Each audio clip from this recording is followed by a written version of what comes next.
saveur divine. Cette bonne nouvelle du royaume sera prêchée dans le monde entier pour servir de témoignage à toutes les nations. Alors viendra la fin. Ce pain céleste vous est présenté par Immaculée Niraneza. Shalom, shalom, mes bien-aimés qui écoutent l'émission Saveur Divine. La paix de Christ soit avec vous partout où vous vous trouvez dans les différents continents. Je souhaite vraiment que la paix de notre Seigneur règne dans vos familles, dans vos cœurs.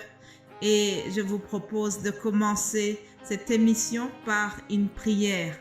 Nous voulons glorifier Jésus-Christ avant toute autre chose. Alors, là où tu es, je t'invite à te concentrer pour la prière si cela est possible pour toi. Prenons ces quelques minutes avant de commencer la méditation. Père Céleste, je te remercie. Aujourd'hui, je te rends toute la gloire. Je te remercie parce que tu es merveilleux. Je te remercie pour le don de Jésus-Christ que tu nous as fait. Seigneur, vraiment, c'est la chose la plus merveilleuse qui soit. Je te remercie, Papa, parce que tu nous as donné Jésus-Christ. Tu l'as envoyé afin que chaque personne qui croit en lui ne périsse pas, mais qu'il ait la vie éternelle. Je vais te glorifier, Jésus. Tu es vraiment merveilleux. Tu es celui qui nous a parfaitement sauvés. Tu es celui qui a purifié et qui a lavé mes péchés. Merci pour ce que tu as fait à la croix de Golgotha, Seigneur. Et je sais que tu viens encore aujourd'hui demeurer avec nous. Tu veux nous débarrasser de nos mauvais traits de caractère. Viens débarrasser les mauvaises habitudes de mon frère ou ma sœur qui écoute ce message. Mon Seigneur Jésus, je ne cesserai jamais de te remercier parce que tu es venu vers moi alors que j'étais pécheur, j'étais perdu et j'étais loin de toi.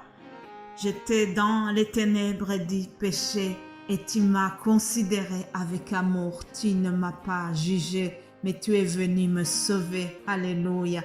Aujourd'hui, je suis heureuse de te servir.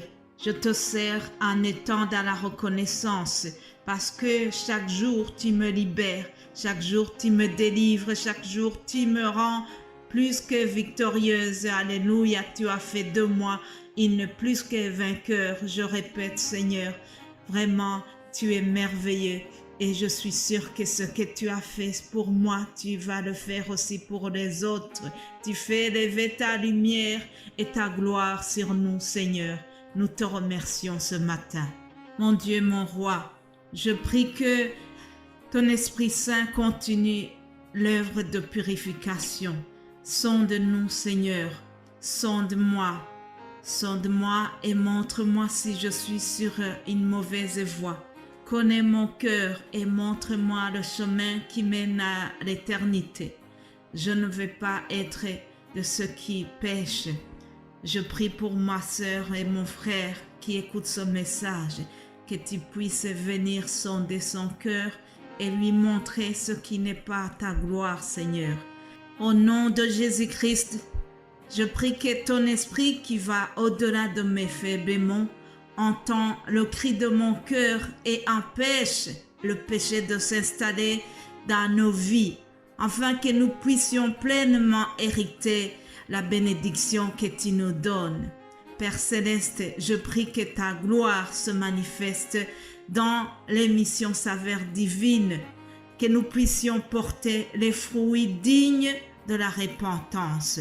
Saint-Esprit de Dieu, je t'en supplie, fais que les choses puissent changer pendant nos prières. Fais que lorsque nous prions, les anges de Dieu soient en mouvement pour agir selon la volonté de notre Père.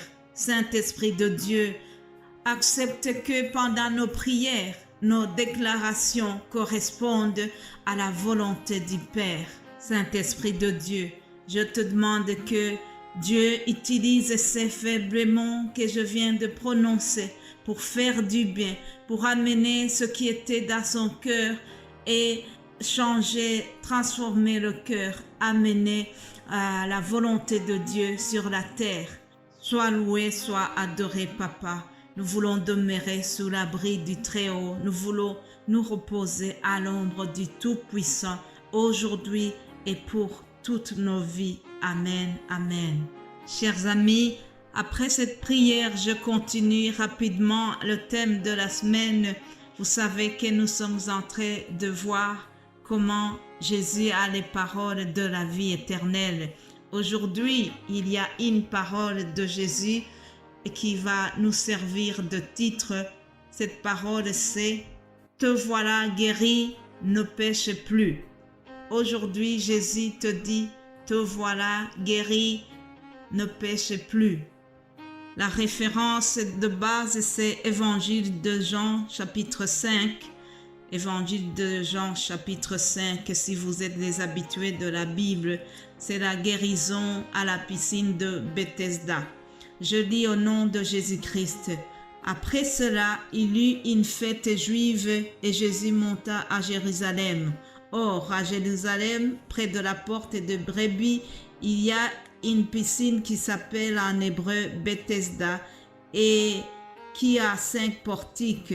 Sous ces portiques, un grand nombre de malades étaient couchés, des aveugles, des boiteux, des paralysés.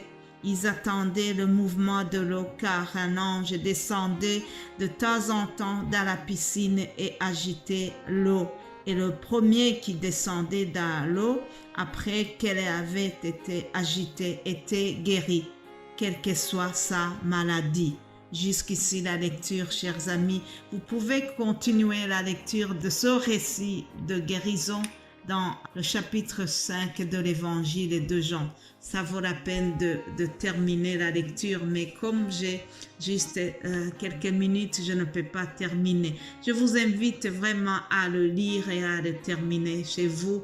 C'est super intéressant. Alors nous venons de voir un infirme qui a été resté 38 ans sur cette piscine. Ses chances de guérison étaient vraiment minimes parce qu'il n'avait personne pour le jeter dans cette piscine lorsque le mouvement des eaux s'agitait. Alors un jour, il a eu la chance extraordinaire parce que Jésus-Christ est passé à cette piscine. Au verset 5, on nous dit, là se trouvait un homme infirme depuis 38 ans. 38 ans, c'est beaucoup d'années, chers amis. 38 ans de maladie, 38 ans d'incapacité de travail, 38 ans où il dépendait des gens qui venaient l'aider pour se déplacer. 38 ans, c'était beaucoup. Mais je vous assure, pour Dieu, pour Jésus, 38 ans ne vaut rien. 38 ans, c'est rien du tout. La longueur, la durée de ton problème, quelle que soit la durée de ton épreuve, Dieu ne regarde pas à ça. Jésus est capable de transformer tes larmes en une seconde. Peut-être que ça fait des années que tu as pleuré. Peut-être que ça fait longtemps que tu es malade. Mais Jésus ne regardait pas à la lourdeur de ton cas. Il ne regardait pas à la longueur du temps que ça vient de passer. Il est au-dessus de tout cela. Alors, le voyant couché, Jésus pose une question qui peut nous paraître bizarre. Il lui dit, veux-tu être guéri? Bien sûr que cet infirme ne demande que ça. Mais si Jésus pose des questions pareilles, c'est pour que nous-mêmes, nous puissions exprimer notre besoin. Jésus veut que tu pries, même s'il connaît les besoins de ton cœur, mais il te demande de déclarer, de confesser, de dire avec ta bouche ce que tu as besoin. Il a besoin que tu le dises. Pour Jésus, c'est aussi un signe de foi. Jésus veut que nous puissions exprimer nous-mêmes nos besoins. Alléluia. Veux-tu être guéri? Alors l'infirme, au lieu de dire oui directement, moi j'allais crier oui, je le vais bien, il a donné toute une série de raisons qui fait qu'il n'est pas guéri, mais il ne savait pas qu'il a devant lui non un ange, mais il a Dieu lui-même devant ses yeux. Les autres ont été guéris parce qu'il y a eu l'intervention d'un ange, mais lui a bénéficié de la présence de Jésus-Christ lui-même. Alléluia.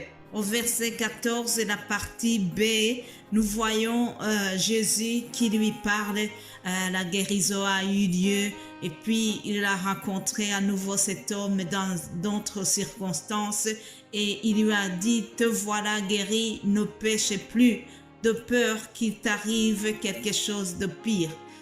Te voilà guéri, ne pêche plus, voilà la parole de la vie éternelle. Voilà une parole sur laquelle je termine aujourd'hui et nous allons continuer demain par la grâce de Dieu. Soyez bénis au nom de Jésus-Christ. Amen, amen.